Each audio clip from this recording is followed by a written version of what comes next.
30 শতক জমি বিক্রি করে উনি একবার পতাকা বানাইছে। বাপরে বাপ, আপনারে একবারে বাংলাদেশের মাঝখানে টাঙ্গাইয়া থোয়া দরকার ছিল। কত বড় একটা এরা জার্মানির সরকার আইসা আপনার আলগি দিয়ে নিয়ে যাবে। কি অর্থ আছে এটা? পাগলামিরও তো একটা সীমা আছে, পাগলামিরও তো একটা সীমা আছে। ওরা এই খেলাটাকে সারা পৃথিবীতে এই পরিমাণ আমাদের কাছে প্রচারণা করছে যে আমাদের প্রত্যেকটা মানুষকে নেশার মতো, জাদুর মতো বানায় দিছে। আমরা যেন জাদুগ্রস্ত, আমাদের কোটি কোটি যুবক যেন জাদুগ্রস্ত। হাজারবার জিজ্ঞেস করে দেখছি যে ভাই বলো, আখেরাতের কোনো উন্নতি তো খেলার মধ্যে নাই। দুনিয়ার উন্নতিটা কি? বাংলাদেশের কি উন্নতি হবে এর দ্বারা? রাষ্ট্রের কি উন্নতি হবে? আন্তর্জাতিক কি উন্নতি হবে বলেন? এই ফুটবল ফিফা, এই ফুটবল বিশ্বকাপের দ্বারা পৃথিবীর থেকে হত্যা সন্ত্রাস বন্ধ হবে? এর দ্বারা পৃথিবীতে ধর্ষণ, নারী নির্যাতন বন্ধ হবে? পৃথিবীতে অন্যায় জুলুম নির্যাতন বন্ধ হবে? পৃথিবীতে যুদ্ধ বন্ধ হয়ে যাবে? পৃথিবী রাষ্ট্রে রাষ্ট্রে যে মারামারি করছে এগুলো বন্ধ হয়ে যাবে? তো কি হবে? কিছুই হবে না, কিছুই হবে না, কিছুই হবে না।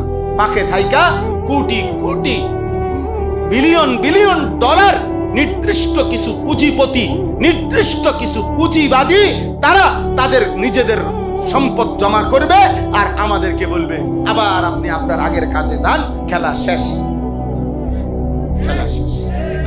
বলবে ব্যাক কল, খেলা শেষ, যা আবার তোমার দোকানদারি করবে, যাও। কয়দিন তো মাশাআল্লাহ লাফাইছো, লাফানি তো।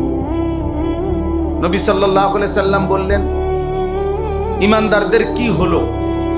তাদের মধ্য থেকে যারা জানে তারা কেন তাদের প্রতিবেশী আশপাশের মানুষদেরকে দ্বীনের মাসাইল শেখাচ্ছে না কেন? ইমানদারদের কি হলো? তারা তাদের আশপাশের মানুষদেরকে দ্বীনের ইলম শিখাচ্ছে না কেন? ইমানদারদের কি হলো?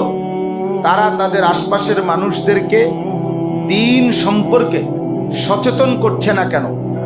ইমানদারদের কি হলো? তারা তাদের আশপাশের মানুষদেরকে নেক কাজের আদেশ করছে না কেন?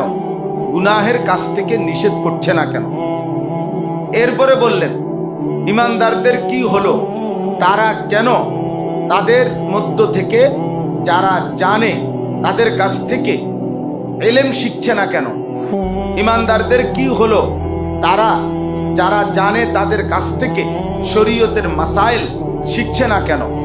ইমানদারদের কি হলো? তারা যারা জানে তাদের কাছ থেকে দ্বীনের সচেতনতা অর্জন করছে না কেন? এরপরে নবী সাল্লাল্লাহু আলাইহি সাল্লাম বললেন, আল্লাহর কসম, তোমরা ইমানদারদের মাঝে এই কাজটি যদি না করো, অর্থাৎ যারা পারো, যারা জানো, যারা জানে না তাদেরকে যদি তোমরা না জানাও, না শিখাও, এই পড়া পড়ানো, শেখা শেখানো, দ্বীনের তালিম, তাফাক্কুহ এবং দ্বীনের সমঝ, দ্বীনের জন্য সচেতনতা, এটা যদি একদল আরেক দলকে না করো, তো নবীজি সাল্লাল্লাহু আলাইহি সাল্লাম বলেন যে আল্লাহ তাআলা আমাকে জানাইছেন যে আল্লাহ নিজে বলছেন, হে নবী আপনি বলে দেন, লা উআজিলান্নাহুমুল উকুবাতা ফিদ দুনিয়া, অতি দ্রুতই আমি ওই মানুষদেরকে দুনিয়ার মধ্যেই আযাব দেব, শাস্তি দেব, শাস্তি দেব।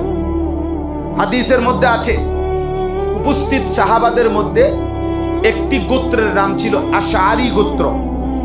হযরত আবু মুসা আশআরী রাদিয়াল্লাহু তাআলা আনহু যেই গোত্রের, এই আশআরী গোত্রের মুসলমানরা তখন দাঁড়াইছে, দাঁড়িয়ে বলছে ইয়া রাসূলুল্লাহ, মানে এত অনুপ্রাণিত হইছে, ওনারা বলছেন আমহিলনা সানাতান, আপনি আমাদেরকে 1 বছর সময় দেন, আমরা 1 বছরের সময় নিয়ে আপনার কাছ থেকে রওনা হলাম, আমরা ইনশাআল্লাহ আগামী 1 বছরের ভিতরে আমাদের আশপাশের সমস্ত মানুষকে দ্বীন শেখাবো।